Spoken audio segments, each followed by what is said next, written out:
Un niño pobre de una granja en Suecia que empezó vendiendo cerillas puerta a puerta. Un hombre que inventó el mueble en paquete plano y cambió para siempre la forma en que amueblamos nuestras casas.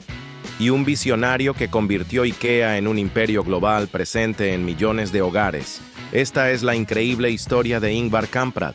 En el sur de Suecia, donde el viento corta como vidrio y los muros de piedra separan prados teñidos de escarcha, una granja llamada Elmtarid vigila el mundo desde lo alto de una colina. Allí, en la parroquia de Agunarid, región de Småland, nace un niño un martes frío. Es el 30 de marzo de 1926. Ingvar Feodor Kamprad abre los ojos frente a una geografía áspera que enseña, desde temprano, a no derrochar. El bosque de pinos cruje, la tierra se guarda para el verano, y la distancia entre dos pueblos no se mide en kilómetros, sino en pasos ahorrados. Småland es una escuela de frugalidad. Se cosecha el pan, se remienda el abrigo, se negocia el precio de los clavos. La casa de los Kamprad, de madera sin lujos, está llena de silencios útiles. El de la madre que plancha, el del padre que calcula, el del niño que observa. Ingvar aprende dos lecciones con la naturalidad de quien respira. Nada se desperdicia y todo puede encontrar otra forma. En estas colinas, el tiempo y el dinero se guardan en el mismo bolsillo. Cerillas en los bolsillos. Hay quien recuerda la infancia por los juegos. Ingvar la recuerda por el precio de una cerilla. Si compro una caja entera y la divido, ¿cuánto gano?, se pregunta cuando apenas alcanza a subir a la silla de la cocina. Recorre la granja y las casas vecinas con una caja de fósforos envuelta en papel de estraza. Vende pequeños paquetes, cobra un margen mínimo y anota mentalmente cada moneda que regresa. El negocio no es la llama, es la multiplicación silenciosa de las oportunidades. En bicicleta, con la rueda rozando los surcos de barro, lleva cerillas, postales, lápices, semillas. Descubre que la gente no compra solo cosas, compra soluciones, tiempo, la tranquilidad de no tener que caminar hasta el pueblo. Småland le educa en la aritmética del valor. Ha sido barato, solo significa algo si es útil. Así, antes de cumplir los 10 años, el niño de Elmtarid descubre lo que muchos adultos tardan décadas en entender. El precio es una historia que se cuenta con números y empatía. Suecia se hace hogar. Suecia cambia mientras Ingvar crece. A finales de los años 20 y durante los años 30, el país empieza a dibujar su casa del pueblo, el Folkhemmet, un proyecto social que promete dignidad cotidiana, escuelas, salud, electricidad que llega a las granjas. El Estado y las cooperativas impulsan una economía que busca equilibrio, y la neutralidad sueca, ese hilo que se tensará durante la guerra que vendrá, protege, no sin costos, el pulso de la vida civil. En Småland, esta modernidad llega paso a paso. Primero la carretera, luego el teléfono, después la idea de que el bienestar puede ser una mesa robusta en cada cocina. Ingvar mira los catálogos que viajan por correo y sueña con mercancías que se mueven como cartas. La cultura de catálogo, fiel compañera del norte, le enseña un idioma que más tarde dominará. Páginas que convierten deseos difusos en pedidos concretos. Tropiezos con las letras. Pactos con la memoria. Las letras se le resisten. Ingvar, que multiplica con facilidad, se enreda en sílabas que se despeinan en su cabeza. No lo sabe aún, pero la dislexia que más tarde confesará es una maestra severa. Lo obliga a pensar en sistemas simples, a preferir los nombres claros, a encontrar atajos que cualquier persona pueda seguir. Donde otros ven una limitación, él encuentra un molde, la promesa de que todo, desde un nombre de producto hasta un mapa de tienda, debe ser tan legible como un camino en la nieve. Esa incomodidad con las palabras se convertirá años más tarde en una revolución silenciosa. Catálogos que se explican con imágenes, instrucciones sin una gota de arrogancia y productos que no se esconden detrás de tecnicismos. La claridad, en Ingvar, antes que virtud, es supervivencia. El premio del padre y el centavo ahorrado. La adolescencia trae un pacto con su padre. Si los estudios marchan bien, habrá una recompensa. En el verano que sigue a su graduación, el joven, delgado y obstinado, recibe un pequeño capital. No piensa en gastarlo, piensa en multiplicarlo. Suecia atraviesa el final de una década convulsa. El mundo se prepara, sin saberlo, para el incendio que estallará en 1939. Ingvar, en su rincón de Småland, afila una idea: vender por correo, comerciar sin tienda, llegar a donde los caminos aún son largos. No ambiciona el lujo, ambiciona la eficacia. Suecia favorece al ahorrador práctico. Småland le enseña el precio de cada clavo. El joven decide que su empresa hablará ese mismo idioma. 1943. 4 letras. Con 17 años, en 1943, registra una empresa. La bautiza con un anagrama limpio: IKEA. I por Ingvar, K por Kamprad, E por Elmtarid, la granja, A por Agunarid, la parroquia. Es un mapa comprimido en 4 letras, una brújula privada que le recuerda de dónde viene y hacia dónde quiere llevarlo todo.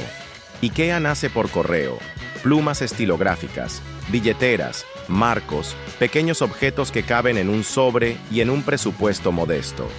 El joven Kamprad no abre una tienda, abre un camino. En una Europa en guerra, Suecia cuida su neutralidad y su comercio. La gente aprende a estirar la vida. Ingvar atiende cartas, hace paquetes, pesa tarifas, optimiza. No delira con grandezas, se obsesiona con milímetros y tarifas postales. El día después de la guerra, 1945, concluye con la palabra más esperada: paz. La posguerra europea demanda reconstrucción y sentido práctico. Familias jóvenes buscan muebles sin pretensiones, mesas que soporten cenas frugales y risas nuevas, sillas robustas que no exijan un préstamo. Suecia, que ha escapado de la destrucción directa, se convierte en un faro de producción.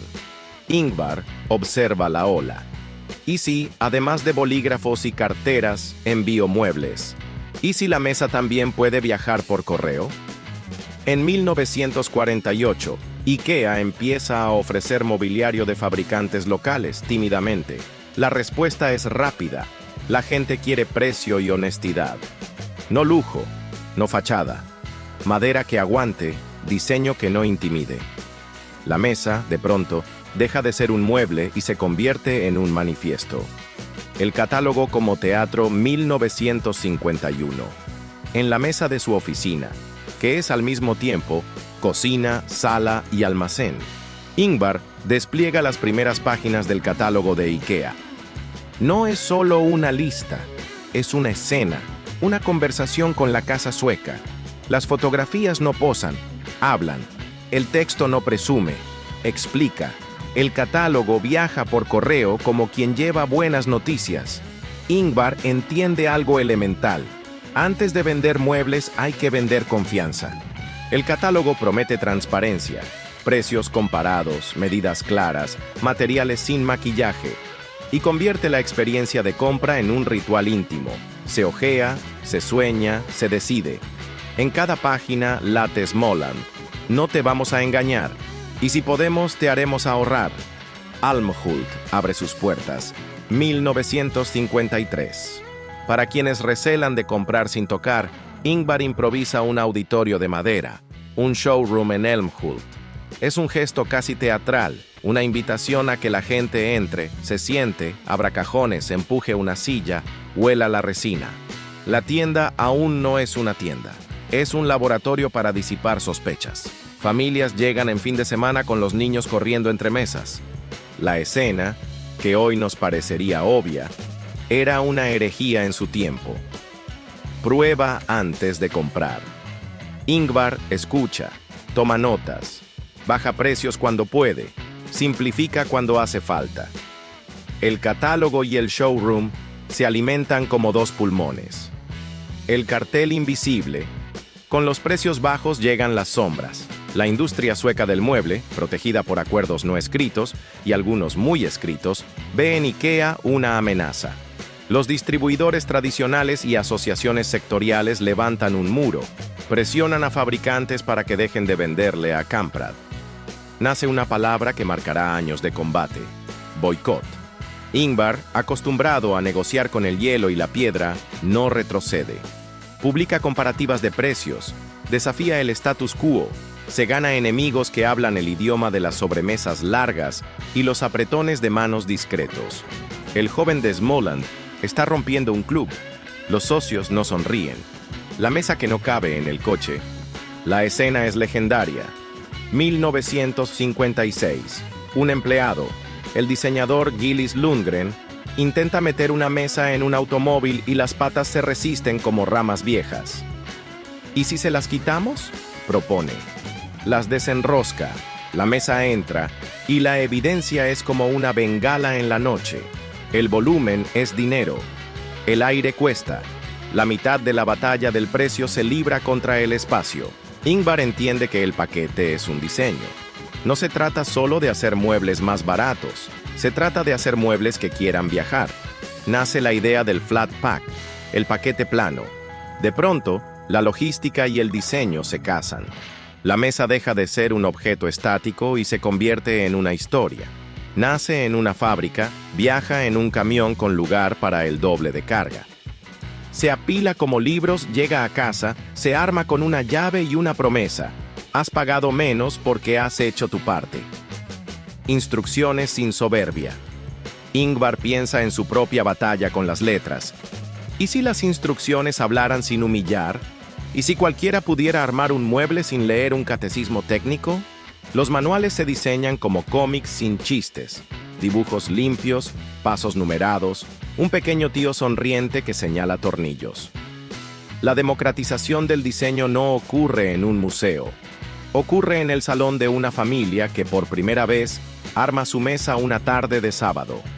La dislexia del fundador, sin él proponérselo del todo, empuja a IKEA hacia un lenguaje universal.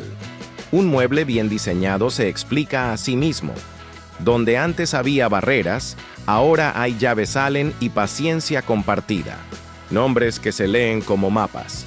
Mientras el negocio se curva hacia el este, Ingvar pule una extravagancia funcional. Los nombres de los productos. Si las cifras bailan para una mente disléxica, que los muebles se llamen como lugares y cosas de Suecia. Sofás con nombres masculinos, sillas con nombres femeninos, estanterías con nombres de profesiones, alfombras con nombres daneses, camas y armarios con topónimos noruegos. El catálogo se convierte en un atlas doméstico. No es un juego, es un sistema. IKEA promete a su cliente una relación duradera y clara con los objetos. Pides una estantería y no dices modelo 764, dices Billy. La familiaridad crea comunidad. Los muebles dejan de ser piezas anónimas. Tienen apellidos que huelen a lago, a abedul, a puerto. La tormenta antes del océano. El camino sería fácil si el boicot se desvaneciera como niebla al sol, pero no. A mediados de 1960, los defensores del orden viejo redoblan presiones. Se susurran acusaciones. Traidor al mueble sueco. Enemigo del artesano local. Los periódicos tontean con titulares punzantes. Las cenas en Estocolmo encuentran en Ingvar un tema de sobremesa. Él, mientras tanto, mira el reloj, revisa un albarán, corrige un embalaje. Un camión se detiene frente a un almacén de Älmhult. En su interior, cuidadosamente apilados en paquetes planos, duermen los primeros muebles fabricados en Polonia bajo estándares que IKEA ha limado con paciencia. Los operarios abren la puerta. El aire frío de Småland entra como un juez. En ese instante, se condensa una decisión que no admite tibieza.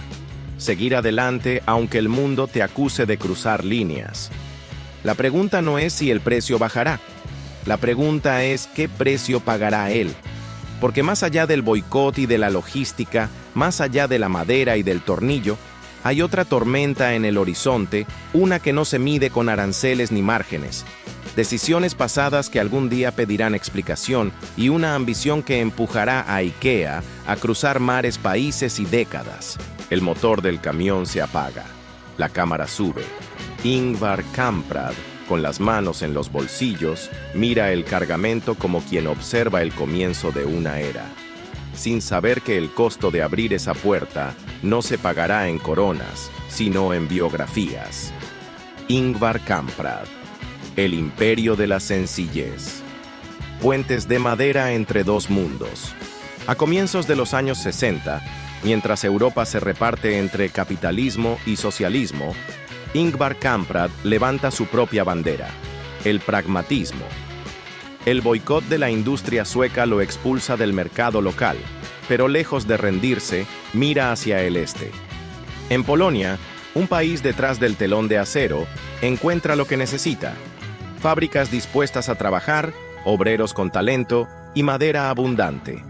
El trato es simple y revolucionario a la vez. IKEA les da volumen, estabilidad y estándares de calidad. Ellos le entregan precios que nadie en Suecia puede igualar. Cada mesa, cada silla que cruza la frontera representa un desafío político y un riesgo reputacional. Pero Ingvar nunca fue hombre de salones diplomáticos. Su negocio no entiende de muros, entiende de hogares. Así, mientras líderes hablan de ideologías irreconciliables, IKEA construye puentes invisibles hechos de tableros y tornillos. El catálogo como un pasaporte, 1963. Noruega abre las puertas a su primer IKEA fuera de Suecia. En Oslo, familias enteras recorren con asombro pasillos que parecen diseñados para ellos. El catálogo, traducido y adaptado, se convierte en un pasaporte hacia el diseño accesible. Poco a poco, la marca cruza fronteras: Dinamarca, Alemania, Suiza. Cada país responde de la misma manera: sorpresa, entusiasmo y a veces desconfianza. ¿Cómo es posible vender un sofá tan barato? ¿Dónde está el truco? El truco es que no lo hay. O mejor dicho, que el truco está a la vista. Empaques planos, logística eficiente, clientes que participan armando sus muebles. El catálogo se convierte en una Biblia doméstica. A finales de los 60, ya no es solo una lista de productos, es un símbolo cultural. Millones de familias lo hojean como quien consulta un mapa de futuro. Albóndigas y laberintos. En 1965, IKEA inaugura en Estocolmo una tienda que supera cualquier expectativa. No es solo un comercio, es una excursión familiar. El concepto del camino serpenteante, ese recorrido que obliga a los visitantes a pasar por todas las secciones, se convierte en una experiencia casi ritual. Pero Kamprad añade algo más: una cafetería. ¿Por qué? Porque sabe que la gente, después de caminar entre sofás y armarios, necesita comer. El menú es sencillo, barato, nutritivo: albóndigas suecas con puré. Lo que parecía un detalle se convierte en una marca de identidad. La visita a IKEA deja de ser un trámite y se transforma en un día completo. Los niños juegan en áreas diseñadas para ellos, los adultos comparan precios sin prisa, y la comida refuerza la sensación de hogar. IKEA ya no vende solo muebles, vende un estilo de vida. Los años 70, una Europa en cambio. La década de 1970 sacude al mundo. Crisis del petróleo, inflación, tensiones sociales. Para millones de familias, los precios bajos ya no son un deseo, son una necesidad. Y allí IKEA crece como un árbol en terreno fértil. Nuevas tiendas abren en Alemania Occidental, que se convertirá en su mayor mercado, en Suiza, donde los estándares de calidad son altísimos, y poco después, en Canadá, su primera aventura fuera de Europa. Cada apertura es un experimento logístico: muebles que viajan miles de kilómetros en paquetes planos, contenedores que optimizan cada centímetro, instrucciones que se vuelven más universales. Ingvar Kamprad se convierte en un viajero incansable. Vuela en clase económica, se aloja en hoteles baratos, conduce un Volvo usado. Sus empleados lo ven predicar con el ejemplo. Si la empresa vende austeridad inteligente, él debe encarnarla. El otro lado del espejo, pero detrás del éxito hay sombras. A mediados de los años 80, estallan polémicas sobre el pasado juvenil de Ingvar Kamprad. Viejas conexiones con grupos pronazis en los años 40 salen a la luz. El mundo se sorprende. Cómo un empresario que ha construido un símbolo de inclusión y sencillez pudo coquetear en su adolescencia con ideologías tan oscuras. Kamprad responde con un gesto inusual en el mundo empresarial. Pide perdón públicamente, admite su error, lo llama el mayor de su vida, y pide ser juzgado por lo que ha hecho después, no por lo que creyó de joven. No todos lo perdonan de inmediato, pero la transparencia, la confesión y la humildad logran contener el escándalo. El mito de IKEA sobrevive, aunque marcado por una cicatriz. La lección es clara. Incluso los gigantes de la sencillez tienen fantasmas. El salto global, 1985. IKEA abre en Filadelfia, Estados Unidos. El país del consumo masivo recibe con curiosidad a este almacén de muebles sueco. Los primeros años son duros. El mercado americano prefiere sofás gigantes, mesas sólidas, y no todos aceptan la idea de armar sus propios muebles. Pero IKEA insiste, ajusta tamaños, rediseña catálogos, mantiene su estrategia de precios. Con el tiempo, las nuevas generaciones, más prácticas y urbanas, abrazan el modelo. Las ciudades se llenan de apartamentos pequeños, y un mueble que viaja en metro y se arma en minutos se convierte en aliado. Japón, Australia, Oriente Medio. El mapa azul y amarillo se expande como si una red invisible estuviera conectando continentes con tornillos y tablas de pino. A finales del siglo XX, IKEA ya no es sueco, es global. Una vida de frugalidad. A pesar de ser uno de los hombres más ricos de Europa, Ingvar Kamprad sigue viviendo con hábitos sencillos. Viaja en vuelos de bajo coste, compra ropa en mercadillos, recorta cupones de descuento, maneja coches modestos y hasta en sus casas prefiere la funcionalidad sobre el lujo. Sus empleados cuentan anécdotas que parecen parábolas. Kamprad guardando sobres usados para reciclar, discutiendo por centavos en un billete de tren o sirviendo café instantáneo en reuniones internacionales. Lo que podría verse como tacañería es, en realidad, coherencia absoluta con su visión. No gastar de más, porque cada moneda ahorrada puede traducirse en precios más bajos para el cliente. IKEA como símbolo cultural. A finales de los 90 y comienzos de los 2000, IKEA ya está presente en casi todos los continentes. Sus catálogos superan en tirada incluso a la Biblia.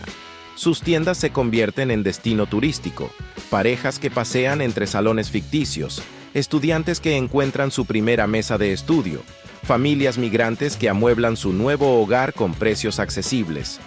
El diseño sueco se convierte en sinónimo de democracia doméstica. Lo que antes era un lujo reservado a élites urbanas, ahora llega a cualquier estudiante, a cualquier familia trabajadora. IKEA transforma no solo la manera de comprar muebles, sino la manera de entender el hogar en la globalización. El relevo y la vejez. En el año 2002, Ingvar Kamprad anuncia su retiro formal de la dirección de IKEA. Aunque nunca se desvincula del todo, entrega la gestión diaria a nuevas generaciones. La empresa se estructura como una fundación compleja, diseñada para que el control no quede en manos de especuladores y para garantizar su supervivencia más allá del fundador. Desde su casa en Suiza y luego de vuelta en Småland, Kamprad observa el imperio que construyó con 4 letras. IKEA ya emplea a cientos de miles de personas en decenas de países. Sus muebles están presentes en más de 300 millones de hogares. El joven que comenzó vendiendo cerillas en bicicleta se convierte en un anciano que contempla el mundo sentado en una silla que, probablemente, él mismo ayudó a diseñar. El último invierno. En enero de 2018, Ingvar Kamprad muere en su casa de Småland, a los 91 años. Suecia despide a uno de sus hijos más influyentes, un hombre que transformó la forma en que el mundo habita sus hogares. Las banderas ondean a media asta en Elmhult, donde todo comenzó. Los periódicos lo recuerdan como el campesino que enseñó a Europa a ahorrar, el vendedor que convirtió muebles en cultura, el visionario que hizo del diseño una herramienta democrática. Pero más allá de los obituarios, el verdadero homenaje ocurre en silencio. En cada hogar donde una mesa se arma con una llave, Allen. En cada estudiante que abre su primer catálogo y descubre que un buen diseño no tiene por qué ser un lujo.